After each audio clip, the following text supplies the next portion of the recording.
শুভরাত্রি বন্ধুরা। আমাদের গ্রামে আজ থেকে অষ্টপ্রহর শুরু হবে। অধিবাসের জল ভরার জন্য কলসি সাজিয়ে নেওয়া হচ্ছে। প্রথমে দিয়ে নেওয়া হচ্ছে পান সুপুরি। পান সুপুরি ছাড়া কোনো শুভ অনুষ্ঠানই সম্পূর্ণ হতে পারে না। এই বৌমণিকে দেখুন, মনে হচ্ছে যেন মা লক্ষ্মী দাঁড়িয়ে রয়েছে, তাই না? এবার বেরিয়ে পড়বে জল ভরার জন্য। বাজনা চলে এসেছে।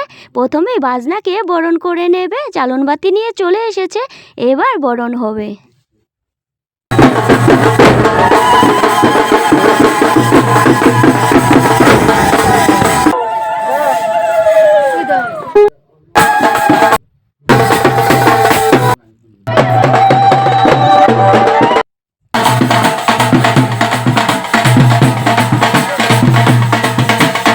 বাজনা যতই আসুক, কুল ছাড়া অষ্টপ্রহর সম্পূর্ণ হতেই পারে না। কুঞ্জ সাজানো হয়ে গেছে, রাধা গোবিন্দকে এখনও বসানো হয়নি।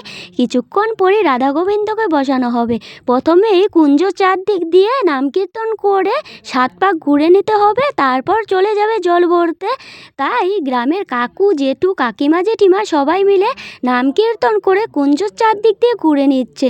আমি ভাবতে পারিনি আজকে এই ভিডিওটা করতে পারবো। চলে গেছিলাম শহরে। শহর থেকে সময় মতো আসতে পারবো কিনা সেটাও জানা ছিল না। তো তাড়াহুড়ো করে এসেছি, ঠিক সময় মতোই পৌঁছতে পেরেছি, তাই আমি এই ভিডিওটা করতে পারলাম।